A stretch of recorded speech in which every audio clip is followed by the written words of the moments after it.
Bat మాట్లాడినారు, bat చేస్తారు, అంతా ఓకే అండి. నేను నా ఇంటికి వెళ్తానంటే ఇంట్లో ట్రస్ట్ అంటే అది కోర్టులో ఉంది. కాకపోతే నేను ఎస్ఐ గారిని, సిఐ గారిని అందరినీ రెస్పెక్ట్ చేస్తాను, అందరినీ గౌరవిస్తాను. మాట్లాడాను, వెళ్ళిపోతాము. కాకపోతే ఎందువల్ల ఆపుతున్నారో అర్థం చేసుకున్నాను. ఇప్పుడు నేను తాత నాన్నమ్మ సమాధికి వెళ్దాం అనుకుంటున్నాను. అదొక్కటే దండం పెట్టుకుని వెళ్ళిపోతే పండుగ పూట పెద్దల పండుగ, ఆ దండం పెట్టుకుని వెళ్ళాలని. అండ్ అంటే ఇక్కడ ఏమైపోయిందంటే చాలా బిహేవియర్ స్టార్ట్ అయిపోయింది.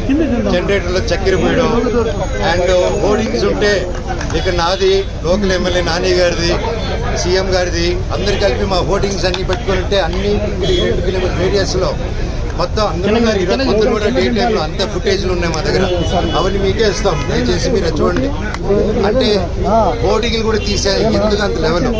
నేను తమ్ముడినే కదా, నేను కూర్చొని మాట్లాడదాం అన్నాను. నేను తప్పు చేస్తే కూర్చొని 10 పెద్దల ముందు కూర్చొని పెట్టి మాట్లాడేదానికి లేదు.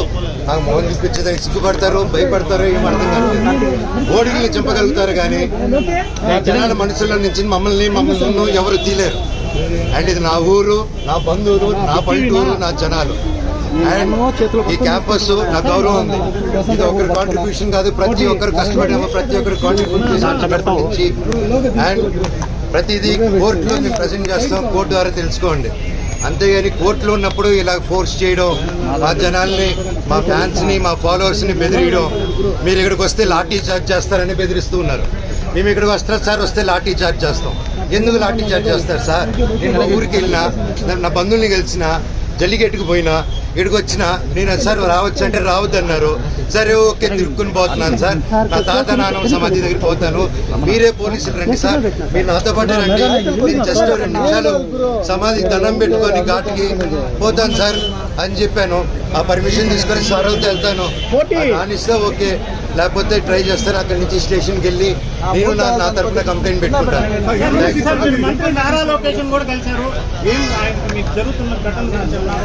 లేదండి, మేము ఏదో పర్సనల్గా తెలుసుకున్నాం కానీ ఏం లేదండి. లాయర్ తరఫున ఇన్ఫర్మేషన్ అదేం లేదు సార్.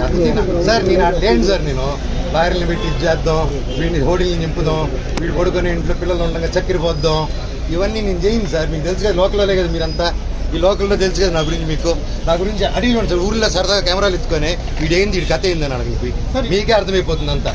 నేను కేవలం నేను అడిగిందల్లా ఒకటే, ఇక్కడ జనాలు హాస్టల్ పిల్లకాయలు అండ్ ఆ తర్వాత బయట చదివే హాస్టల్స్ దగ్గర కూడా క్యాష్ డిమాండ్ చేద్దాం. ఈ హేమాద్రి నాయుడు వీళ్ళందరూ కలిసి వాళ్ళ దగ్గర వాట్సాప్ చాట్లు ఉన్నాయి, హాస్టల్ అంతా ఖాళీ చేయడం. అండ్ ఎలా సార్, ఒక ప్రైవేట్ వాళ్ళకి సొంత, నేను ఒక కంపెనీ ఓపెన్ చేసి, వల్మరం కంపెనీ ఓపెన్ చేసి నేను చేయలేను కదా సార్. సో నేను అడిగా, స్టూడెంట్స్కి ప్రాబ్లం అవుతుంది, ఇక్కడ ఉన్న విలేజెస్ ప్రాబ్లం అవుతుంది, అందరూ మన వాళ్ళు, ఎట్ట వీళ్ళకి ఏదో ఒకటి చేయాలి కదా, మనం కూర్చొని మాట్లాడదాము, ఇబ్బందులు అవుతున్నాయి నాన్న, మీ వరకు రావట్లేదు అంటే నాన్నగారు వరకు రీచ్ అయ్యేలా కూడా నేను తీసుకెళ్ళట్లేదు.